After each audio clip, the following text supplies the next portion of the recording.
Salut tout le monde! Bon, bah, j'espère que vous allez bien. Je vais débriefer cette petite séance du jour. Là, je viens de passer 1 heure et demie sur la table, où là, j'en suis clairement aux finitions du lissage. On voit qu'avec mon enduit, j'ai commencé à délimiter un peu des, euh, des zones de route. Les zones de collines sont bien adoucies. Je vais dézoomer les pentes pour que vous voyez mieux. Voilà. Là, on commence vraiment à aller sur des courbures qui sont naturelles. Donc on a toute cette zone de table là qui est vraiment comme on le souhaitait. Là, ça y est. Y compris de ce côté-là avec l'eau, on va mieux voir avec cette lumière. Voilà. Tout a été délimité pour se rapprocher du naturel. Cette partie du fond là, je la ferai avec Valentin parce que c'est lui qui a sorti ces petites zones de son cerveau malade. Donc on va voir ensemble comment on va incruster les roches avant de mettre le reste. Mais là, on est pas mal du tout. Pour moi, parce qu'on l'a fait plusieurs fois, enfin je l'ai fait plusieurs fois en l'occurrence, tout ce qui est affinage des pentes, rattraper des courbures naturelles, tout ça, bah, c'est fait. Euh, donc là, bah, on va bientôt pouvoir passer à la texture.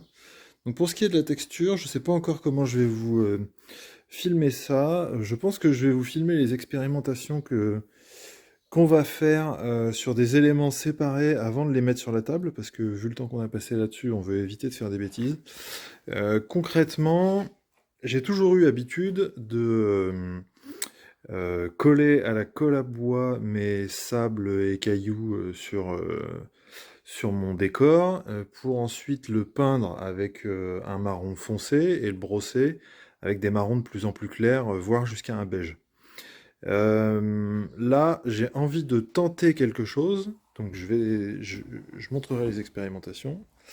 Voilà, là, ce que vous avez sous les yeux, et ben, c'est de la terre, ni plus ni moins que de la terre que j'ai tamisé. Je me dis, qu'est-ce qui ferait mieux de la terre que de la vraie terre? Et ben, ben rien en fait. Donc plutôt que de peindre, peut-être qu'on pourrait coller ça directement. Donc on va faire des expérimentations avec ça, tout seul collé à la colle à bois après avoir séché. Là c'est au soleil depuis 2 heures déjà. Euh, Peut-être aussi en le mélangeant avec d'autres choses, peut-être des colles de mortier, des colles de joint de carrelage, des choses comme ça. Et puis toujours de la colle à bois bien sûr. Donc j'expérimenterai ça sur la prochaine vidéo. Et du coup je montrerai le rendu de mes tests pour voir ce que ça donne. Et vraisemblablement, ça, ce sera notre base. En tout cas, moi j'aime bien la tête que ça a la bonne échelle par rapport à une figurine, je trouve, c'est assez crédible avec ce tamis assez fin. Donc ce sera pour vraisemblablement les expérimentations de la prochaine vidéo avec la sculpture de cette partie-là qu'on fera à deux avec Valentin. Mais donc voilà, pour moi, le reste de la table, en termes de courbure, il est fini. Ici en enduit, il reste cette zone, un petit peu à l'intérieur, et quelques petits éléments à rattraper dans la grotte. Là, si on regarde ici, c'est nickel. Si je regarde par là, par exemple, j'ai un peu les épaisseurs de plaques qui se voient, donc ça me plaît moins. Voilà, donc je rattraperai ça, il y aura un petit coup de ponçage, et on passera à la texture. Texture, on verra bah, si on fait la technique dont j'ai l'habitude, ou si on arrive à faire des choses avec cette terre filtrée. Voilà, bah écoutez, je vous remercie d'avoir regardé tout ça, et je vous dis à la prochaine session. Salut! Ok, salut tout le monde. Donc là, ce que je vais faire, c'est que j'ai deux échantillons là, enfin, deux morceaux de polystyrène sur lesquels je vais faire deux tests. Sur le premier, je vais simplement coller la terre que je vous ai montré un peu plus tôt là, donc qui est de la terre tamisée. Je vais la coller à la colle à bois que je vais légèrement diluer avec de l'alcool isopropylique. Alors, est-ce que vous voyez bien à l'écran? Oui. Alors, pourquoi de l'alcool isopropylique, que je vais d'ailleurs aussi diluer avec un peu de flotte? Tout simplement parce que ça plonge beaucoup plus profondément dans dans les interstices qui sont laissés par la terre et ça permet à la colle de sceller beaucoup plus profondément. Bon, là en l'occurrence sur des échantillons comme ça n'a pas un énorme intérêt, mais j'ai quand même envie de tester, voir si ça fonctionne comme je le pense. Et sur le deuxième morceau de test, je vais utiliser aussi ma terre, mais je vais le mélanger avec du joint de carrelage.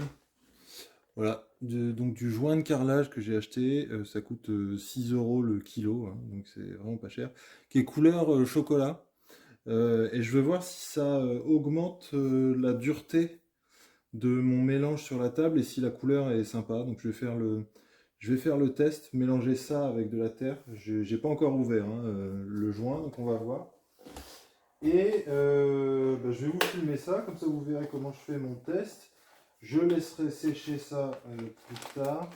Voilà, là on est plus sur de la couleur de terre vraiment marron.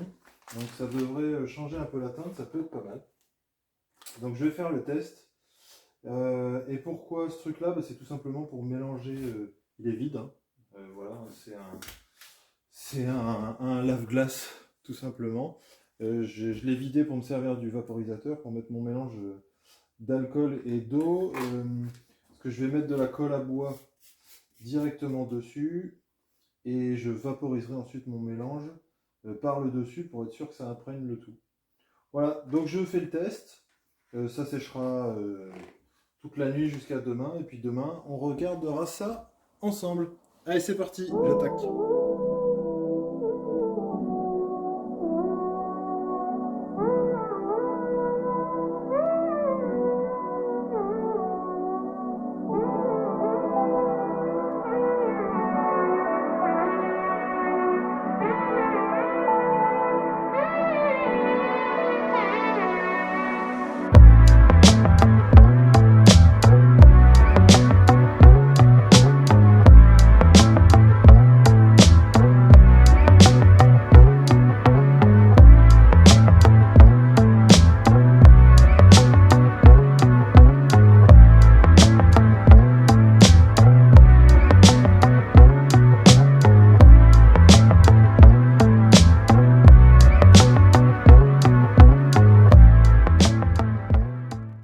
Bon alors sur les deux que je viens de faire, je trouve que j'ai mis trop de joints à carrelage sur le deuxième. Donc je vais tenter un autre mélange où je vais mettre beaucoup moins de joints de carrelage et plus de terre pour essayer de trouver un intermédiaire entre les deux qui me permettrait de solidifier quand même mon mélange sans trop altérer la couleur de ma terre de base. Bon, je teste sur d'autres chutes et puis on voit ça ensemble.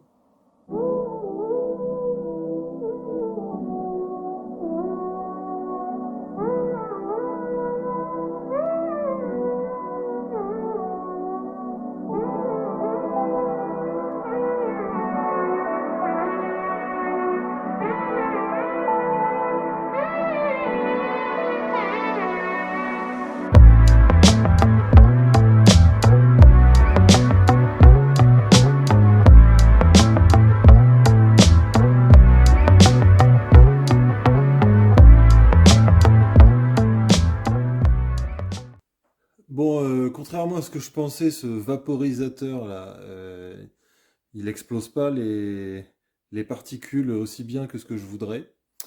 Donc je suis obligé de le vaporiser de super loin, donc vous allez juste voir des pchits de loin sur l'écran.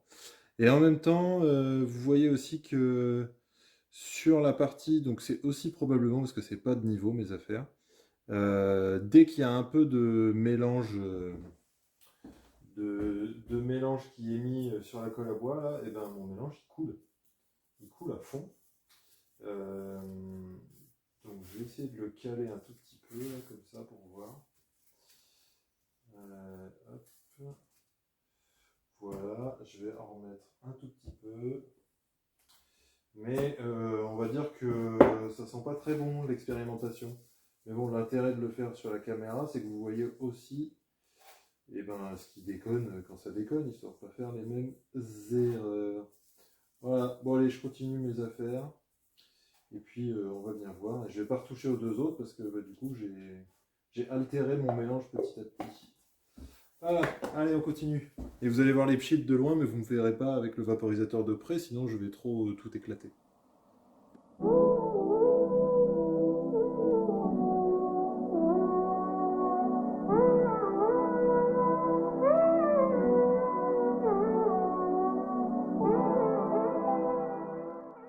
Bon, donc là, ce que vous voyez à l'écran, c'est que normalement ça doit être très très blanchi. C'est dû à la colle à bois. La colle à bois, ben, elle finira par sécher et devenir transparente. J'attends d'ores et déjà probablement le fait que ça se mette à briller un peu trop une fois que ce sera sec. Donc il faudra voir comment je modifie ça en rajoutant un peu de vernis mat là-dedans. Là, ce qui m'intéresse déjà, c'est de voir, malgré les inclinaisons, les erreurs, j'ai volontairement beaucoup imbibé parce que je veux voir si une fois tout ça sec, ça tient vraiment bien. Je veux pas qu'à chaque fois qu'on bouge une figurine, ça fasse bouger des grains, des choses comme ça. C'est pas le but. Et l'intérêt de le faire sur ces échantillons, bah, c'est de ne pas pourrir la table qu'on vient de passer 15 plombes à monter déjà. Donc, pour redétailler, on a ici uniquement de la terre. Là, de la terre avec un peu de joint à carrelage. Et plus ça va, plus on a rajouté de joint à carrelage. Voilà. Là, c'est tout ce qu'on peut en dire pour le moment. Il va bien falloir au moins une bonne nuit de séchage pour que tout ça soit bien. De toute façon, je ne vais pas pouvoir y retoucher. Là, il est tard. Hein. Il est 21h30, un truc comme ça. Et je ne vais pas pouvoir y toucher avant 17h30 demain. Et donc à 17h30 demain, je viendrai juste regarder et ranger un peu mon bazar pour libérer l'atelier. Et comme ça, j'en profiterai aussi pour vous filmer la tronche que ça a. Et on constatera si mes hypothèses sont bonnes, notamment sur le fait que ça va probablement trop briller. Là, ce qui m'intéresse, c'est vraiment tester la solidité des choses une fois que ce sera fait. Et on verra avec Valentin quelle est la couleur qui nous plaît le plus là, dans la tendance entre l'ensemble. À vue de pif comme ça, je dirais probablement celui-ci. Donc là, on doit être à, je dirais, 20% de joint de carrelage là-dedans, parce que je le trouve trop au chocolat quand on part par là. Si cette solidité-là est bonne, pouvoir passer là-dessus.